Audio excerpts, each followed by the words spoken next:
Karibu Ibra Network Lab. Hii ni kozi kamili ya Cisco Certified Network Associate. Kupitia kozi hii utajifunza jinsi gani na namna network inavyofanya kazi. So this is my GNS3 topology. Na hii network unayoona hapa ndio network topology tuliyotumia katika Cisco Packet Tracer. Nia na dhumuni ya mimi kuendeleza kufanya hii video katika upande wa GNS3 ni kutuandaa tuwe more competence katika command line interface. As I said before, kwamba GNS3 ni more advanced than Cisco Packet Tracer. The reason ambayo inafanya GNS3 iwe more advanced than Cisco Packet Tracer kwa sababu we have installed a real iOS image kwenye hizi network device.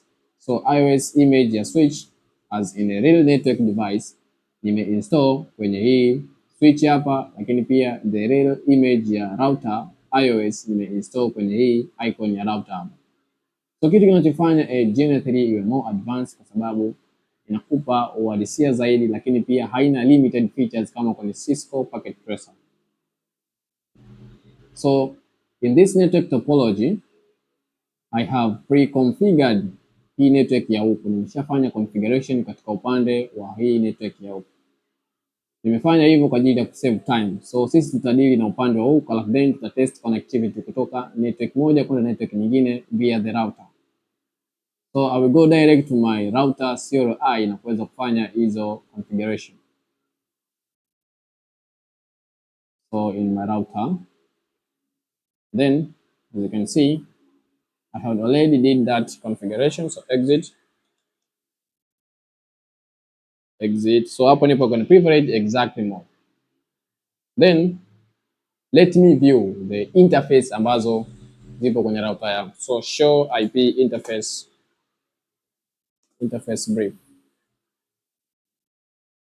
So kama unavyoona hapo na interface ambayo tayari imeshakuwa assigned, ambayo ni interface E01 Ethernet E01 imekuwa assigned IP address ambayo ni 192.168.20.254. As I said, nimeshafanya pre-configuration kwenye hii network.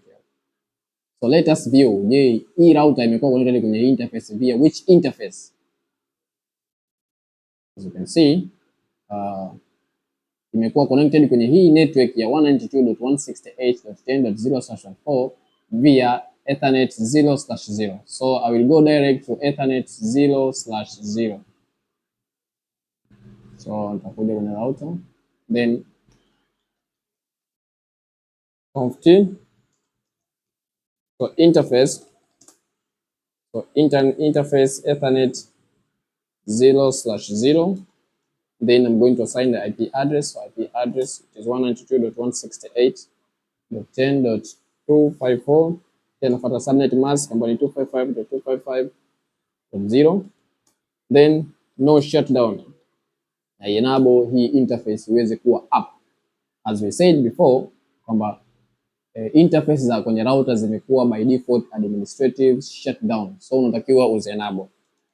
So after we did that in the router, we are done.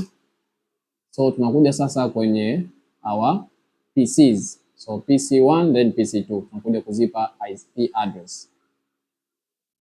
Sorry, hapo IP address. So in PC1, notice kwamba kwenye GNS3 the way how ku assign hizo IP address kwenye PC ni tofauti kidogo na kwenye Cisco Packet Tracer. And this is the reason why kwa nini nafanya hii video katika hizi network simulation tools tofauti. Ili tuweze kupata experience zaidi na tuweze kuwa more competence katika upande wa CLI. Katika Cisco Packet Tracer tulikuwa tuna click kwenye hiyo PC, then unakuja katika upande wa desktop, then IP configuration, alafu then unakuwa prompted either uassign DHCP au static IP. However, kwenye GNS3 ni tofauti kidogo. You are supposed to enter with CLI, yani command line interface. So for example, when nikiingiza question mark then nikaweka enter, there are many options ambazo naweza nikaingiza katika hiyo mode. But sisi tunatakiwa tu assign IP address. As you can see here, it is found here.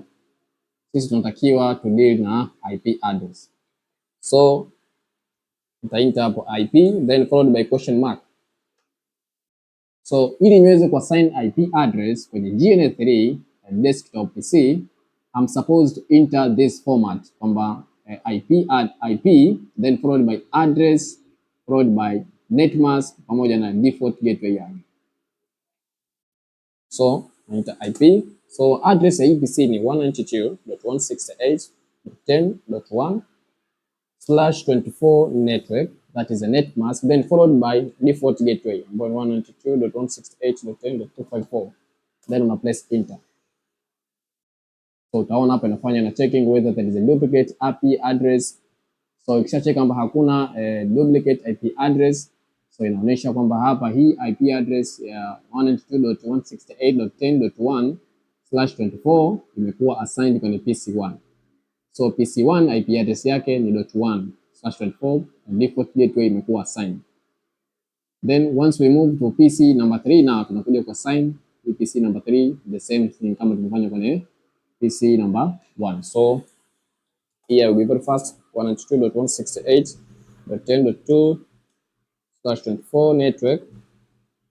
Default gateway ni 192.168.254 and I place enter.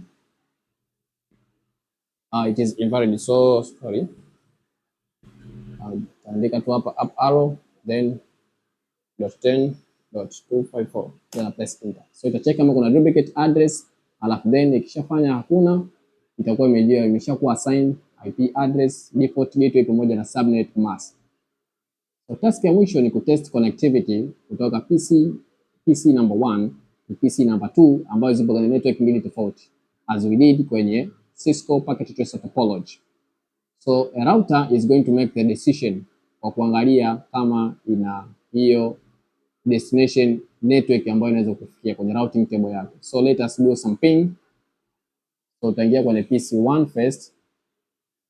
Let's say tupo hapo kwenye PC3 ambayo ipo kwenye, let's do some ping to our default gateway ambayo ni 192.254.10.10.254.